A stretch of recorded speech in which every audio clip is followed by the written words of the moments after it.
Hi everyone, welcome to Om Brewok Story. Semoga kalian sehat selalu dan diberikan rezeki yang berkah ya. Kali ini Om akan membahas cerita film yang berjudul Kubera keluaran tahun 2025. Film yang diperankan oleh Nagarjuna, Dhanush, dan Rashmika Mandanna ini menceritakan tentang seorang pengemis dari antah berantah yang dijadikan CEO sebuah perusahaan fiktif. Dari awal yang cuma untuk menutupi pencucian uang besar-besaran berubah menjadi aksi yang sangat menegangkan. Ketika gelandangan itu sadar kalau dia akan dibunuh setelah semua pekerjaannya selesai. Dari situlah dia mulai menghancurkan satu persatu konglomerat mafia yang ingin membunuhnya. Mau tau nggak keseruan film ini? Langsung aja deh, bumper Om Brewok Story.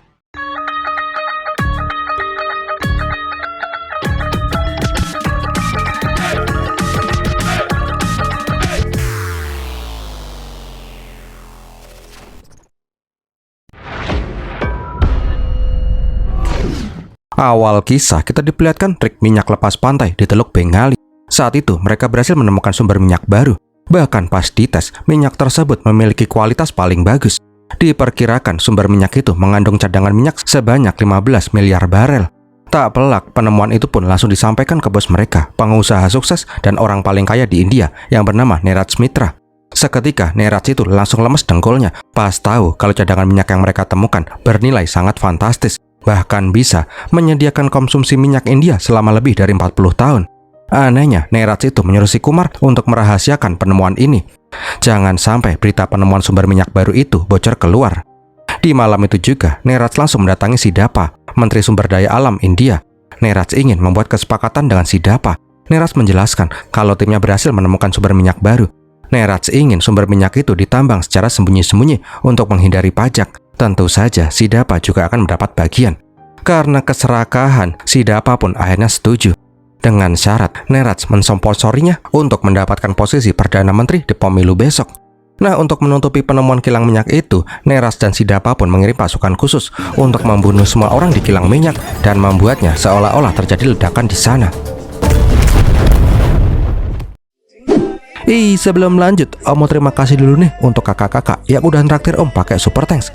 Untuk Kak Bakul Tengu, Kak Broken Angel, Kak Sri Hartati, dan Kak Hani aja. Semoga rezeki kakak-kakak ini selalu aja dilimpahkan ya. Terus kalau ada yang mau ikutan support Om, bisa dengan super thanks juga dong. Terima kasih sekali.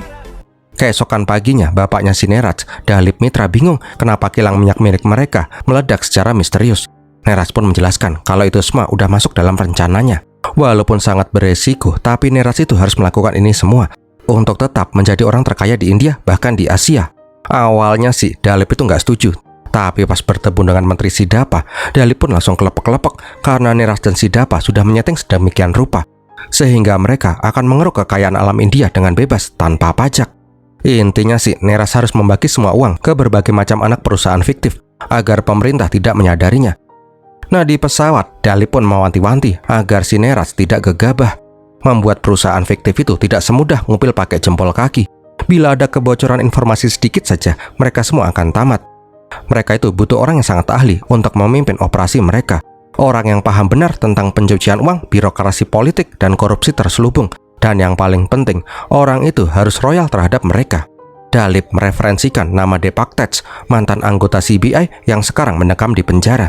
Diceritakan kalau Deepak itu merupakan agen yang sangat jujur. Banyak kasus korupsi dan pencucian uang yang berhasil Deepak pecahkan. Sampai di titik Deepak mencoba membongkar kasus korupsi Menteri India. Disitulah dia melakukan kesalahan. Deepak itu dijebak dan berhasil dijadikan kambing hitam. Deepak juga dipenjara karena dituduh mengancam keamanan negara. Intinya sih, Neeraj itu harus bisa mendapatkan Deepak untuk bekerja dengannya, karena orang itu sangat tahu seluk-beluk korupsi dan pencucian uang di India. Nah, di lain tempat, di penjara Delhi, kita diperlihatkan istri Deepak yang bernama Silpa menjenguknya. Silpa juga menunjukkan foto putri mereka yang sekarang sudah beranjak besar. Melihat itu, Deepak berjanji akan segera bebas dari penjara dan mereka bisa hidup dengan damai.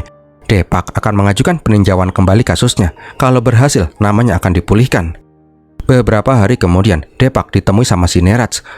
Nggak usah pakai basa-basi dah, Neeraj itu menawarkan sebuah tawaran menggiurkan. Bila Deepak bersedia bekerja dengannya, Deepak akan dibebaskan dari penjara dan akan menjadi orang yang sangat kaya. Tentu saja Deepak menolak mentah-mentah tawaran si Neeraj. Walaupun sekarang dia jadi pesakitan di penjara, tapi dia tetap mantan anggota CBI yang membela kebenaran. Ya udah deh, Deepak pun dikasih waktu 1 minggu, andaikan mau berubah pikiran. 1 minggu kemudian, Deepak pun menjalani sidang peninjauan kembali kasusnya. Naasnya, peninjauan itu malah ditolak. Bahkan Depak akan mendapatkan masa hukuman yang jauh lebih lama. Silpa yang melihat suaminya akan membusuk di penjara sangat sedih dan marah. Selama ini, Depak sudah mengabdi ke negara dengan jujur, tapi apa yang dia dapat? Karena kecewa dengan apa yang dia alami, Depak akhirnya berubah 170 derajat. Hukum yang selama ini dia junjung tinggi malah mengkhianatinya. Depak akan menerima tawarannya si Neraj. Beberapa hari kemudian, Depak pun berhasil dibebaskan. Dia pun langsung menemui istri dan putrinya. Bahkan Depak langsung membeli apartemen mewah di tengah kota. Ketika Silpa ingin menaruh foto Depak bersama Perdana Menteri, Depak pun langsung melarangnya. Depak yang dulu itu sudah mati. Sekarang Depak akan menjadi sosok yang sangat berbeda. Singkat cerita, Depak pun sampai di kediamannya si Neraj. Neraj pun menjelaskan tugasnya si Depak, yaitu membantunya mencuci uang. Dengan pengalamannya selama bertahun-tahun menangani kasus korupsi, Depak menyarankan agar mereka menggunakan Benamis. Benamis itu apaan? Silahkan baca sendiri nih ya. Jelas saja, Neraj nggak mau menggunakan Benamis karena terlalu beresiko. Bisa-bisa orang itu malah berbalik menyerang mereka. Neraj pun berkata, mereka akan menggunakan Benamis dari orang luar yang tidak ada hubungannya dengan mereka sama sekali. Itu adalah metode paling cepat dan aman menurut si Depak. Depak bilang, pas tadi kesini, Depak melihat seorang bapak-bapak pengemis. Karena hal itulah, Depak punya ide cemerlang. Depak akan mencari pengemis bodoh buta huruf untuk dijadikan CEO perusahaan fiktif. Ya udah deh, Dalip dan si Neraj pun memasrahkan semuanya ke Depak. Setelah Depak pergi, Dalip pun masih belum yakin bagaimana bila Benamis itu membuka mulut, perusahaan mereka akan dalam bahaya besar. Tapi dengan entengnya, Neraj bilang kalau dia akan membunuh semua gelandangan itu setelah pekerjaan mereka itu selesai. Kota Tirupati, Andhra Pradesh, diperlihatkan seorang pengemis yang bernama Deva Kalam. Seperti biasa, dia menyalurkan hobinya minta-minta. Namun seketika terdengar suara tabrakan keras. Ada mobil yang menabrak lari seorang pengemis di jalan. Seketika itu juga, Deva langsung mengejar mobil tabrak lari itu. Sayangnya tuh mobil nggak berhasil dikejar. Naasnya, gelandangan itu tewas karena tidak ada orang yang mau membantunya. Bahkan petugas medis yang datang telat juga nggak mau mengangkat tubuh gembel itu. Deva bilang ke Pak Polisi kalau dia itu ingat nomor polisi mobil tabrak lari. Tapi polisi bangka itu malah marahin si Deva. Kasus kayak gini mah nggak perlu ditindaklanjutin, nggak bakal ada uangnya juga kok. Karena tidak ada yang mau membawa jasad tuh pengemis, polisi pun menyuruh si Deva dan pengemis yang lain untuk membuang tuh mayat ke sungai atau apalah yang penting nggak ngotorin jalan. Dengan patungan, pengemis di sana menyuruh si Deva membeli kayu untuk mengkremasi tuh orang. Ngehenya, uang patungan itu masih juga ditilap sama tuh polisi bangke. Wah, modelan polisi India kayak gini mah calon di sate di neraka. Deva yang sadar situasi langsung mengambil kayu dan sampah-sampah untuk mengkremasi tuh orang. Malam harinya, Deva pun berkumpul dengan gelandangan-gelandangan yang lain. Diceritakan kalau Deva itu memiliki kelebihan. Ingatannya itu seperti gajah. Dia tidak akan pernah lupa dengan segala hal yang pernah dia lihat. Ketika lagi ngobrol asik, ada anak buahnya si Neraj yang bernama Patil dan Robo mendatangi tempatnya si Deva. Mereka menawari pekerjaan dan tempat tinggal untuk siapa saja yang mau ikut dengan mereka. Ada 2 orang yang mau ikut. Wah, yang ini kakinya buntung. Mending yang ini aja dah. Yang peringas-peringis kayak orang bloon. Sebelum pergi, Deva berdoa dulu ke Dewa dan meminta restu dari Baba. Pas Deva pergi, anjing-anjing liar di sana langsung mengejar si Deva. Ya secara karena emang Deva lah orang yang selalu memberi makan anjing-anjing liar itu. Nah di mobil Deva bertanya banyak hal yang malah membuat si Robo ngamuk-ngamuk. Mana baunya kayak spitang lagi nih orang. Nah dikala itu Deva sempat keinget kenangan masa kecilnya ketika dia membantu ibunya yang seorang buruh tani miskin. Pas hendak pulang ke rumah, ibunya si Deva ketabrak mobil. Di saat sakratul mautnya, emak bilang kalau dia dan calon adiknya si Deva akan segera mati ketemu sama Dewa. Deva harus bisa bertahan hidup seorang diri selama 100 tahun. Habis itu tuh emak-emak lewat dah. Mau ikutan sedih tapi matinya kok lebay banget. Ambolah. Nah di Kerala, Patil dan Robo kembali berburu gembel. Kelu yang kelihatan buta, tapi pas dikasih duit, Kelu pun langsung beringas. Melihat fisik Kelu yang paling bagus, Robo memilih si Kelu untuk ikut bersamanya. Di kota Sikkim, Robo dan Patil menemukan gembel Dipya yang kemana-mana membawa koper. Di Chennai, diperlihatkan gembel cewek yang bernama Kusbo yang mengais-ngais makanan dari tempat sampah. Intinya sih, 4 orang itu dibawa ke sebuah villa di antah berantah. Nah, karena gabut nunggu, Kusbo memberanikan diri masuk ke dalam kamar mandi. Rupanya Kusbo itu sedang mengandung. Melihat Kusbo yang lagi di WC, Kelu yang celamitan langsung mengambil uang dari kotak rahasianya si Kusbo. Benar aja, Kusbo yang sadar barangnya udah diutal-atul langsung ngamuk. Deva pun ngasih kode kalau Kelu lah yang ngembat duitnya si Kusbo. Mendengar keributan, Robo dan si Arjun langsung masuk. Tahu Kelu mencuri, dengan kejamnya Robo langsung mencabut giginya si Kelu pakai tang. Di sana juga Robo berniat menyiksa si Deva. Keesokan paginya, Depak pun datang ke villa. Melihat semua orang pada ketakutan dan mulutnya si Kelu yang mengeluarkan darah, Depak pun langsung ngomelin si Robo. Sambil injan-injen, Deva pun ngintip. Ketika si Depak bilang kalau mereka semua itu juga manusia, jangan pernah memperlakukan mereka dengan kasar lagi. Kalau enggak, Robo akan jadi gelandangan seperti mereka. Tak lama kemudian, Depak pun menyuruh semua orang untuk duduk. Dengan sopan dan kasih sayang, Depak menyuruh semua orang memperkenalkan diri mereka masing-masing. Pas Depak bertanya siapa dari mereka yang bisa membaca tulis, Deva pun langsung maju, yang membuat semua orang pada kaget. Yang mereka cari itu gembel yang bodoh. Kalau ada yang bisa baca tulis, rencana mereka akan gagal. Pas udah panik, Deva ternyata cuma nulis dilarang boker sembarangan. Deva mengingat tulisan itu karena tertulis di tembok jalan. Oh alah, kirain bisa baca tulis beneran. Untuk memanjakan mereka, Depak bertanya, mereka itu mau makan apa? Tentu saja mereka bingung karena belum pernah ada orang menawarkan mereka mau makan apa. Deva juga keinget kenangan masa kecilnya pas dulu dia di panti. Ada sosok yang Deva anggap sebagai kakaknya menyuapi dia nasi biryani ayam. Karena hal itulah Deva meminta makan biryani ayam. Nah, di kapal pesiar pribadinya si Nerats, kita diperlihatkan uang sogokan sebesar 100 miliar rupiah untuk memuluskan rencananya.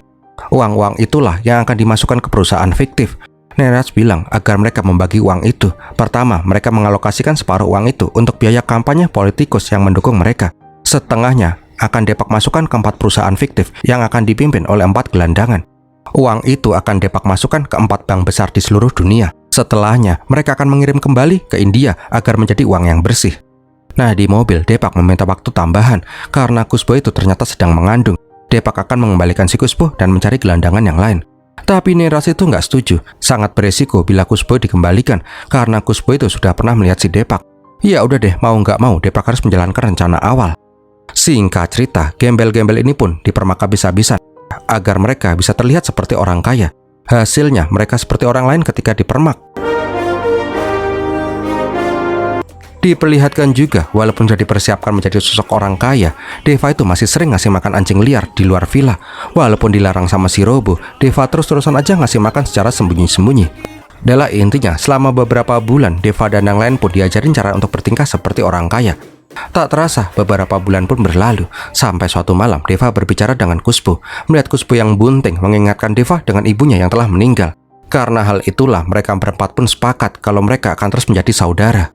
Untuk langkah selanjutnya, mereka semua akan dibuatkan KTP untuk syarat pembukaan rekening. Nah, dikala itu Deva bertanya apakah mereka akan diambil ginjalnya.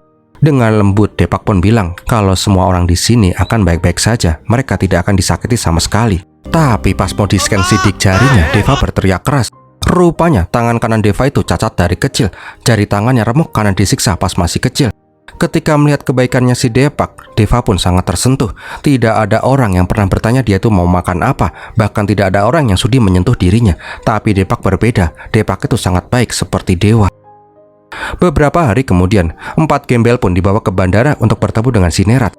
Nerats itu protes kenapa mereka dibawa ke sini. Tujuan Depak untuk mengetes 4 gembel itu apakah mereka itu sudah siap atau belum. Belum juga mingkem, Kelu pun langsung kembali ke habitat awalnya. Ngelihat Nerats yang tajir, jiwa gembelnya pun kembali bergejolak. Pak, kasihan pak, belum makan KFC 3 hari. Ngelihat itu, Dipia dan si Kusbo pun juga ikutan join mabar. Sedangkan si Deva satu-satunya orang yang terdiam. Pas disuruh datang sama si Depak, Deva pun langsung nurut. Nah, ketika dikasih uang, Deva keinget omongannya si Depak kalau dia nggak boleh ngemis lagi dan menerima uang dengan tangan di bawah. Ya langsung comot aja deh. Deva pun bertanya ke Depak, bukankah mereka dilarang menerima uang receh dari orang lain? Depak menjelaskan kalau Nerats itu adalah bos besar mereka. Dia tuh nggak ngasih uang karena kasihan, tapi karena kasih sayang seorang bos ke anak buahnya. Singkat cerita, hari yang ditunggu pun tiba. 4 gembel akan membuka rekening di 4 negara berbeda. Deva akan ke Cook Island, Dipia akan ke Monaco, Kusbo akan ke Panama, dan Kelu akan ke Tuvalu. Dengan menggunakan retina mata, rekening bank mereka pun berhasil dibuat. Beberapa hari berselang, Depak bilang kalau uang di perusahaan Kelu sudah siap untuk ditransfer balik. Dengan menggunakan scan retina, uang sebesar 12 miliar rupiah berhasil dibersihkan. Setelah itu, Depak menyuruh si Robo memberikan makanan apapun yang Kelu inginkan. Ngeheknya, Robo itu malah membawa si Kelu ke tengah lautan. Kelu yang sadar ada yang nggak beres sangat ketakutan. Di sana, Robo langsung menyayat lengannya sendiri yang membuat kawanan hiu berdatangan. Nggak pakai mikir, Kelu pun langsung dicemplungin ke laut dan jadi cemilan hiu. Di sisi lain, Deva, Kuspo, dan si Dipya merasa khawatir karena Kelu tidak kunjung pulang. Dengan ingatannya yang detail, Deva berhasil mengingat nomor teleponnya si Depak. Deva ngasih tahu kalau Kelu itu belum juga pulang dari tadi siang. Seketika, Depak pun sadar pasti ada yang nggak beres. Dia pun langsung menemui Neraj di rumahnya. Nggak perlu banyak ngomong dah, Neraj ngasih tahu kalau emang dialah yang memerintahkan si Robo dan si Patil. Setelah para gembel menyelesaikan tugasnya, para gembel akan dibunuh. Tentu aja Depak nggak setuju. Dia bersedia menjadi anak buahnya si Neraj karena rasa bencinya ke pemerintah India. Tapi dia nggak pernah mau membunuh orang lain demi tujuannya. Setelah berdebat yang cukup sengit, Neraj pun ngasih pilihan. Apakah Depak akan terus menjalankan misinya atau Depak kembali ke penjara? Neraj juga tidak bisa menjamin istri dan anaknya si Depak ketika Depak kembali masuk ke dalam penjara. Seketika Depak pun langsung terdiam. Beberapa hari kemudian, gilirannya si Dipya. Sama kayak sebelumnya, setelah menyelesaikan tugasnya, Dipya pun dibunuh dengan cara yang sama. Sampai suatu malam, Robo yang lagi mabuk malah sangat berat. Melihat Kuspo, Robo pun berniat mempertuing si Kuspo yang lagi hamil. Deva yang melihat itu sangat ketakutan, tapi Deva langsung memukul si Robo sampai dia tumbang. Deva juga langsung menarik si Kuspo masuk ke dalam kamar mandi. Melihat ada ventilasi udara, Deva menyuruh si Kuspo untuk kabur. Sayangnya, perut Kuspo yang besar tidak membiarkan dia untuk kabur. Alhasil, mau nggak mau, mereka harus menunggu di sana sampai Depak datang besoknya. Keesokan paginya, Depak pun muncul. Mendengar suara Depak, Deva berniat cepuh kejadian semalam. Namun Depak yang terburu-buru malah menyuruh si Deva untuk segera berganti baju. Hari ini giliran si Deva untuk bekerja. Deva pun langsung dibawa ke sebuah kantor polisi. Nah, di dalam dia menemui orang yang bernama Narayan Gaikwad. Narayan dan si Deva melakukan transaksi jual beli tanah fiktif. Setelah itu, Deva pun dibawa ke sebuah apartemen. Di sana Deva memberikan uang bayaran tanah fiktif itu ke Narayan. Nah, sebelum pergi, Narayan pun sempat memberikan kartu namanya. Setelah semua transaksi selesai, seperti yang lainnya, Deva disuruh mentransfer uang di rekeningnya ke rekening Neraj Group. Di kala itu, Deva menolak men-scan matanya. Dia bilang kalau Robo itu jahat karena kemarin Robo hendak mempertuing si Kuspo. Mendengar itu, Depak marah besar dan mengancam si Robo. Tapi si Robo malah balik galak. Dia mau mempertuing atau enggak, mereka semua juga bakalan mati. Mendengar itu, Depak pun langsung terdiam pasrah. Setelah men-scan retinanya, seperti biasa, Deva akan dibawa ke tengah laut. Tapi kali ini sedikit beda. Sadar kalau Deva itu udah cepu, Deva pun dikebukin habis-habisan di mobil. Sedangkan Depak yang stres memutuskan minum obat penenang. Karena moncrot-moncrot digebukin, Depak bilang dia pengen pipis sebentar. Daripada ini gembel pipis di mobilnya, ya udah Robo pun menyuruh Deva untuk pipis dulu di luar. Nah, di saat itulah Depak sadar kalau transaksinya itu gagal. Seketika dia langsung menelpon si Robo dan memintanya jangan membunuh si Deva dulu. Sialnya, Deva yang sadar akan dibunuh langsung melarikan diri.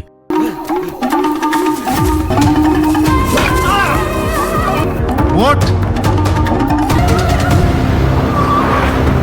Karena kehilangan Deva, yang berarti kehilangan 12 miliar rupiah, Depak memerintahkan semua anak buahnya untuk memburu si Deva. Nggak lama berselang, Deva sampai di kota. Ketika melihat ada gembel-gembel yang lagi ngangetin diri, Deva ikutan join. Tapi karena penampilannya kayak orang tajir, dia pun langsung diusir. Bingung harus kemana, Deva pun berjalan tak tentu arah sampai di sebuah stasiun. Di sanalah Deva bertemu dengan seorang cewek yang lagi nangis yang bernama Samera. Habis itu tiba-tiba si Deva pun langsung pingsan. Untung aja penampilan Deva itu udah kayak orang tajir, jadi dia dibantu sama orang-orang yang lewat. Melihat Deva yang kelaparan, Samera pun memberikan coklat yang langsung disawut sama si Deva. Habis itu Merah pun mewek lagi deh. Kenapa ini cewek mewek-mewek terus? Ternyata dia itu mau kawin lari sama pacarnya yang bernama Raju. Tapi udah ditungguin lama banget, Raju itu nggak muncul-muncul juga dan HP-nya juga nggak aktif. Karena udah nggak kuat menanggung rasa malu, Merah berniat menggame overkan hidupnya sendiri. Untung aja Deva cepat menyelamatkan si Merah. Deva juga menceramai si Merah untuk jangan mati, cuman gara-gara cowok. Ketika si Merah mau cabut, Deva memohon untuk pinjemin dia HP. Dia pengen menelpon Depak dan melaporkan kalau si Robo itu jahat sama dia. Sialnya, telepon itu malah menyambung ke mailbox. Pas Depak membuka HP-nya, dia baru sadar kalau Deva itu tadi mencoba menghubunginya dengan nomor yang tidak dikenal. Nah, karena lapar berat, Deva meminta si Samera untuk menunjukkan dia masjid terdekat. Setiap hari Jumat, masjid akan mengadakan makan gratis. Aslinya sih, Merah itu udah nggak mau berurusan sama si Deva yang kelihatan tajir tapi gembel. Tapi dia nggak tega juga dan akhirnya mengajak si Deva masuk ke bajainya. Singkat cerita, Deva pun diturunin di jalan dan ditunjukin arah ke masjid. Keesokan harinya, Depak mendatangi asramanya si Samira. Dia bertanya tentang si Deva. Lah, Samira bingung lah, dia aja gak kenal siapa itu Deva. Yang pasti, kemarin HP-nya itu dipinjam sama mas-mas berbaju necis, tapi mentalnya kayak gembel. Myra juga bilang terakhir kali dia bertemu sama si Deva pas dia turunin di jalan dekat masjid. Malam harinya Deva kembali datang ke masjid untuk makan gratis. Nah di saat itulah Depak dan anak buahnya langsung mencari si Deva. Sadar ada Robo, Deva yang mau ngemplok makanan langsung pengen kabur. Tapi sayang banget, saamploan lah. Abis itu Deva pun nekat terjun ke dalam laut.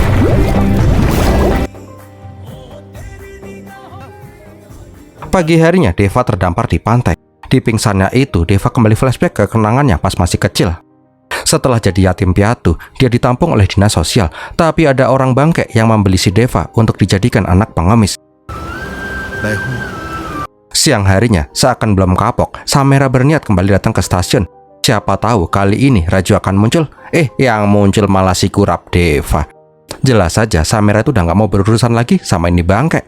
Gara-gara nyelamatin Deva kemarin, seluruh asrama jadi tahu kalau dia tuh mau kawin lari sama si Raju, tapi berujung dicampakan.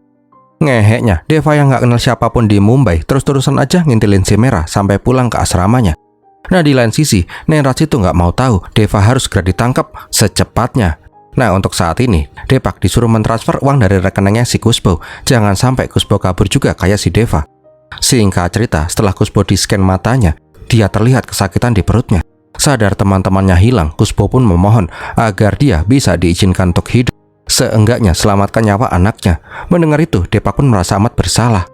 Nah di tempat lain, diperlihatkan Deva yang ngah-ngoh di tempat wisata. Dikala itu, Deva melihat anak-anak pengemis yang meminta-minta uang ke orang. Melihat anak-anak itu, Deva pun keinget kenangan masa kecilnya pas tangannya dihancurkan karena nggak bisa mencapai target ngemis harian. Nggak mau anak-anak itu bernasib sama, Deva langsung mengambil tongkat dan membuka bajunya. Dan dia pun langsung mengeluarkan jurus andalannya, jurus ngemis meratapi nasib. Gara-gara keekspertannya Deva mengemis, dia pun mendapatkan banyak uang yang langsung digunakan untuk membeli makanan dan mengasih anak-anak itu uang. Karena ingatan Deva itu udah kayak gajah, walaupun lama, Deva berhasil menemukan lokasi villa. Pas dia masuk, satpam di sana pun langsung pada kaget. Mereka juga langsung ngasih tahu ke Depak kalau Deva udah pulang. Pas masuk ke kamarnya, Deva itu nggak melihat siapapun. Bahkan Kuspo yang selalu membawa kotak harta karunnya nggak ada di sana. Deva menyadari kalau Kuspo pasti sudah mati seperti yang lain. Ketika melongok keluar, Deva melihat si Depak yang berbicara dengan si Robo. Baru deh dia sadar orang yang Deva anggap sebagai dewa ternyata cuma orang bangke yang ingin membunuhnya. Seketika Deva pun bersembunyi di kamar mandi dan kabur lewat jalur ventilasi.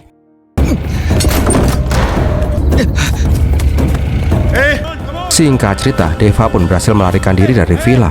Seketika itu juga Deva diberondong peluru. Depak jelas saja melarang untuk membunuh si Deva. Kalau Deva mati, 12 miliar rupiah mereka juga akan musnah. Nah di hutan, Deva pun bersembunyi di sungai. Walaupun bodoh, tapi Deva itu sangat lihai untuk bertahan hidup. Dia pun menyelam untuk menghindari para pengejarnya. Sialnya, karena nggak pakai alas kaki, kakinya itu terkena ranting pohon sampai berdarah. Gara-gara bau darah itulah anjing-anjing liar yang selama ini Deva beri makan malah nyatronin si Deva. Sehingga persembunyiannya pun ketahuan. Nggak pakai mikir, Robo langsung menghajar Deva habis-habisan.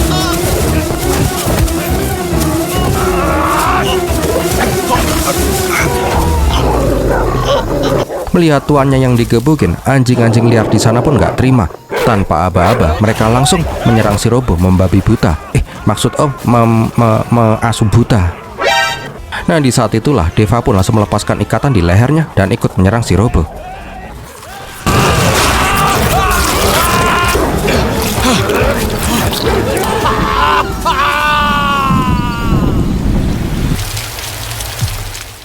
Karena nggak tahu harus kemana lagi, tanpa sadar Deva malah berjalan menuju asramanya si Samera. Keesokan harinya, Neras pun marah besar. Tinggal selangkah lagi mimpinya akan terwujud. Malah digagalkan sama si Deva bangke. Neras itu nggak mau tahu Deva harus segera ditangkap. Kalau enggak, Depak yang akan menerima konsekuensinya. Ketika Depak kembali memburu si Deva, Neras memerintahkan anak buahnya membunuh orang-orang yang pernah berhubungan dengan si Deva, salah satunya si Narayan. Di rumah sakit, Depak pun menemui si Robo yang tangannya jadi cemilan kiri. Depak pun bertanya dari kota mana Robo memungut si Deva. Setelah mengetahui Deva dari kota Tirupati, Depak pun langsung cus ke kota itu. Di sisi lain, Deva tersadar di sebuah puskesmas. Aslinya sih, Samera itu udah nggak mau berurusan dengan si Deva. Tapi dia juga nggak tega ngeliat si Deva mati di asramanya. Di Tirupati, Depak langsung menemui si Baba untuk mencari si Deva. Karena ini Baba ngomongnya belibet-libet, Depak kehabisan kesabaran. Karena ditodong, Baba menjelaskan latar belakang si Deva dari kecil. Tapi dari semua informasi itu, nggak ada yang bisa digunakan Deepak untuk menemukan posisinya si Deva. Kembali lagi ke Deva dan si Samera. Karena terus-terusan aja direpotin, Samera meminta biaya pengobatan ke Deva. Lah gimana ya, gembel mana punya uang? Dia itu cuma punya kotak harta karunnya si Kuspo yang berisikan uang-uang receh. Di kala itu, Deva meminta maaf karena dia cuma pengemis, dia tuh nggak punya uang sama sekali. Deva juga menceritakan nasib Amsyongnya sampai-sampai bisa dalam posisi kayak gini. Gara-gara hal itu juga lah, Merah pun merasa iba. Toh sekarang dia juga lagi jadi pengemis. Pengemis cinta. Iya. Nggak lucu ya. Maaf ya, namanya juga usaha. Pas si Deepak lagi ngeliat gajah, dia keinget omongannya si Baba. Kalau Deva itu kayak gajah, dia akan mengingat semua kebaikan orang dan akan kembali ke orang yang pernah menolongnya. Nggak pakai lama, Deepak pun langsung menelpon si Merah. Dia bertanya apakah Merah pernah bertemu lagi dengan si Deva. Dengan gugup, Merah bilang dia nggak pernah ketemu lagi sama si Deva kok. Sadar Deva dalam bahaya, Merah pun kembali ke rumah sakit. Tapi sayangnya Deva itu udah pergi dari sana. Puyeng-puyeng dicariin, si Devanya malah mendatangi asramanya si Merah. Deva ingin berterima kasih ke Merah sambil bawain cireng. Dah nggak penting itu mah. Merah pun menyuruh si Deva untuk segera pergi dari Mumbai. Jangan pernah kembali ke sini atau kota Tirupati. Merah juga ngasih baju ke Deva biar dia nggak kelihatan gembel. Karena bingung harus kemana, Deva keinget kartu nama Narayan. Deva berniat menemui si Narayan. Siapa tahu dia bisa membantu. Nah, sebelum pergi, Deva menitipkan kotak harta karunnya si Kuspo ke Merah. Kalau dia tidak selamat, Merah boleh menyimpan tuh kotak. Setelah mandi dan pakai baju necis, Deva pun langsung naik bis untuk menuju kotanya si Narayan.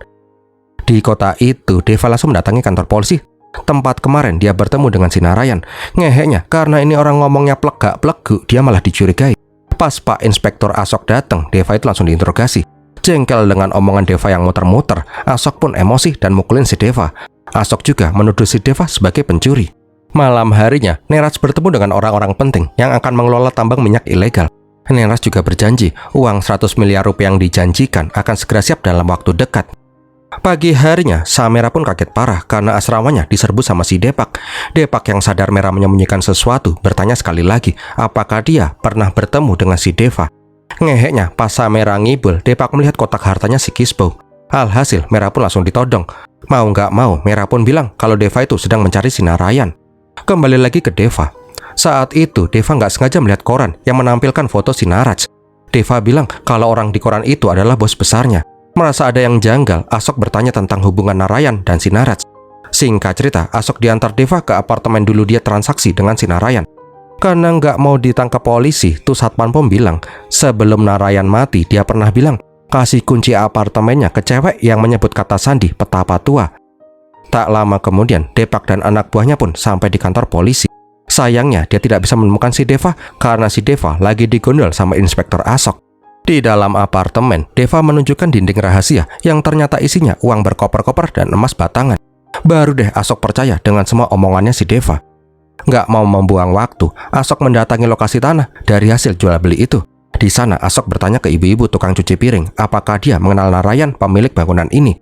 Seketika, ibu-ibu itu kaget karena almarhum Narayan merupakan suaminya, tapi dia bukan pemilik gedung itu. Narayan itu cuma kuli di sana. Asok juga dikasih tahu kalau bangunan itu milik MLA Sitaram. Baru deh Asok menarik benang merahnya. Narayan dan si Deva itu merupakan benamis. Mereka itu cuma dijadikan kambing hitam oleh elit berkuasa. Di atas bangunan, Asok bilang kalau Deva itu diincar pasti karena dia memegang kunci ke uang yang sangat banyak.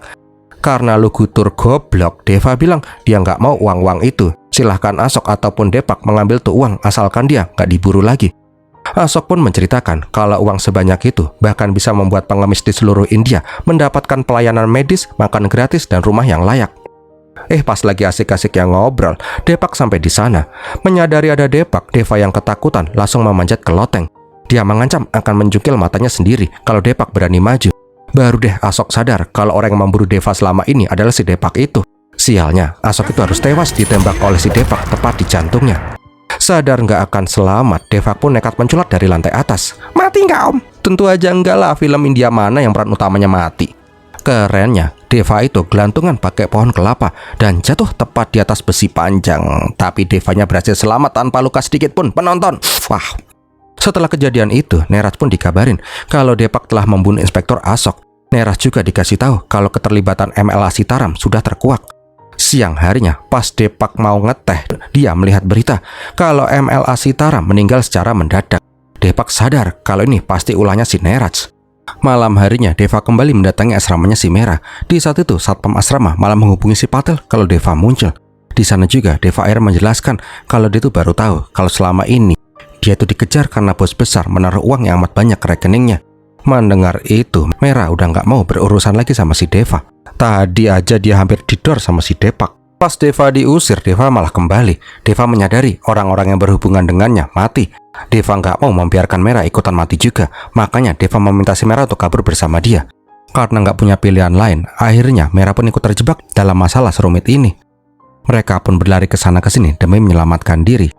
Di rumahnya, Depak yang sebelumnya ragu kembali membuka fotonya bersama Perdana Menteri. Dia mulai menyesali keputusannya bergabung dengan si Neraj.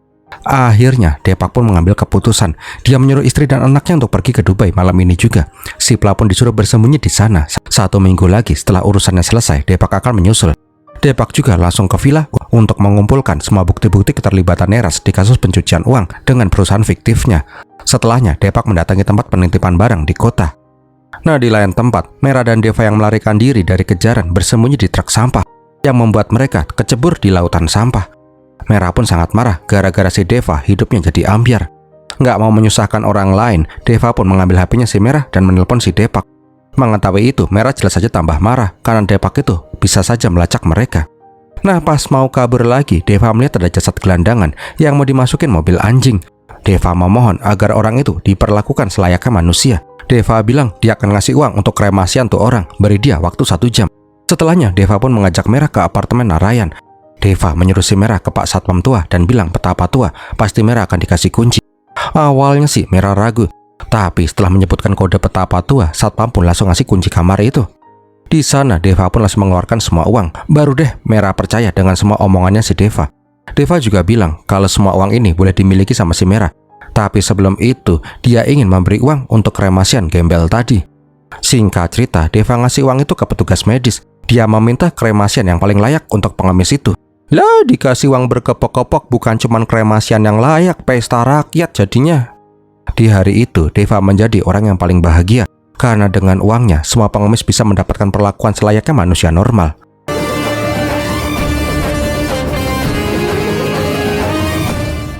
Tak lama kemudian, Deva menelpon si Depak. Intinya, Deva ingin berunding. Deva menginginkan uang dan dia akan menyerahkan diri. Menganggap Deva itu cuma gembel yang bodoh, Neraj bilang kalau Deva akan dikasih uang seberapa banyak pun. Mau berapa? 1.000 rupiah? 10.000 rupiah? 100.000 rupiah? Bahkan 1 juta rupiah akan aku kasih. Namun Deva malah meminta uang 100 miliar rupiah. Mau darah aku cocote. Gara-gara omongan si Asok tempo hari kalau uang sebanyak itu bisa membuat para pengemis di seluruh India keluar dari kemiskinan. Deva pun mengancam kalau Neraj tidak membukakan badan yang bisa menampung seluruh gelandangan di seluruh India, dia akan bilang ke orang-orang kalau Neraj berencana mencuci uang yang sangat banyak. Jelas saja Neraj itu nggak bisa percaya dengan perkataannya si Deva. Seorang gembel seperti dia bisa ngomong lanco kayak gitu.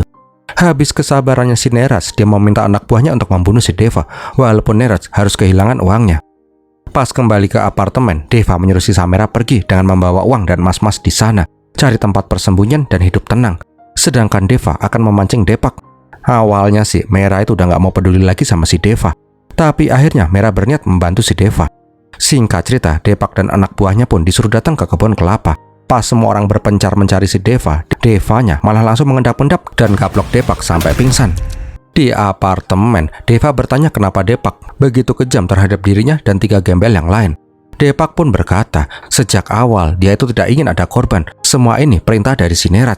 Sekarang Depak udah tobat, dia lagi menyusun rencana agar Neraj itu bisa ditangkap. Depak mengajak si Deva bekerja sama untuk menguak kasus ini ke publik.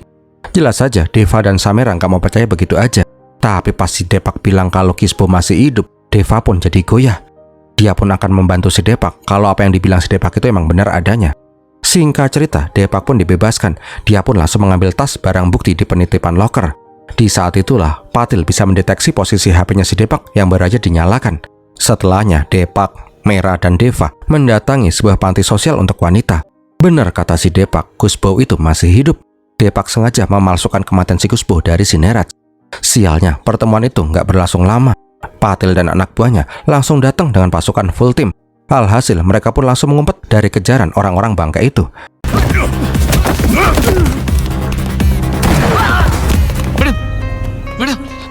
Di sisi lain, Deva berhasil menemukan si Merah yang lagi berdiri nungguin si Kispo yang lagi pipis. Sialnya, Kispo itu malah keluar pas ada si Robo.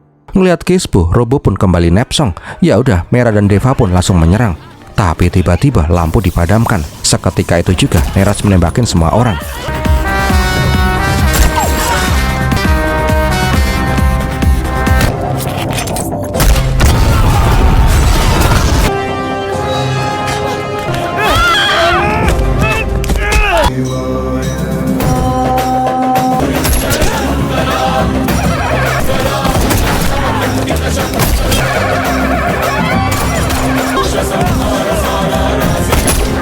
Melihat perjuangan Deva yang menggendong si Kaspo, Depak pun langsung menyerahkan tas barang buktinya dan menyuruh mereka bertiga untuk kabur, sedangkan dia akan menghalau para bangkai-bangkai ini. Singkat katanya, Depak berhasil membunuh semua orang di sana, termasuk si Robo dan si Patil. Di sisi lain, Kuspo yang tadi terjatuh akhirnya melahirkan anaknya.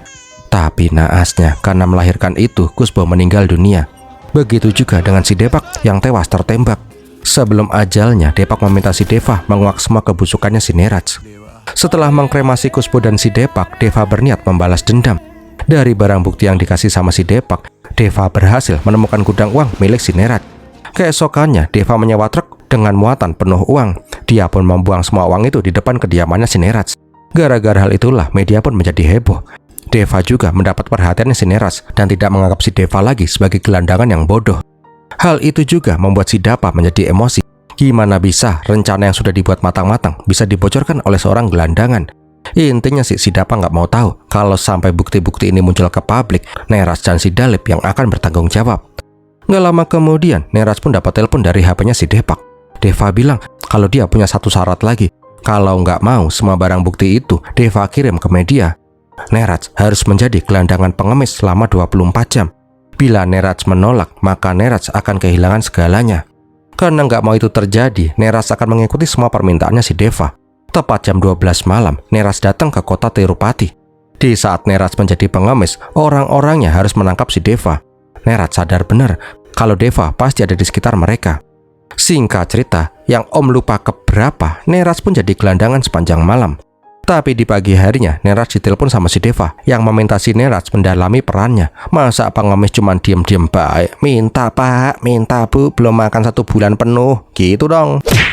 Nggak cukup di situ, Neraj juga disuruh berpindah-pindah tempat ngemis biar si Neraj bisa merasakan rasa sakitnya jadi gelandangan. Sampai malam harinya, Neraj dikasih uang 500 rupiah. Di saat itulah Neraj keinget kalau dia pernah ngasih uang Deva 500 rupiah juga. Seketika bodyguardnya si Neraj langsung mengejar tuh mas-mas. Tapi ternyata itu cuman kecohan. Seketika Deva langsung ngeplak si Neraj sampai dia pingsan. Pas sadar, Neraj sudah berada di tempat sampah. Deva pun langsung nunjukin anak buahnya si Kuspo. Deva akan mengembalikan semua uangnya si Neraj plus sama barang buktinya.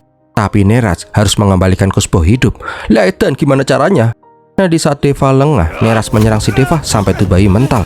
Ya udah deh, mereka pun akhirnya gelut di lautan sampah. Ketika Neraj hendak membunuh si Deva, Deva mengambil keramik yang langsung membeleh lehernya si Neraj. Seketika Neraj pun tewas putar. Di akhir film, Deva dan Samira sepakat kalau mereka akan membesarkan anaknya si Kuspo. Mereka berjanji akan memberikan hidup yang layak untuk anak itu. Dan filmnya pun berakhir. Bentar, ada yang nyempil dikit. Di akhir film diperlihatkan kalau bukti-bukti pencucian uang berhasil tersebar.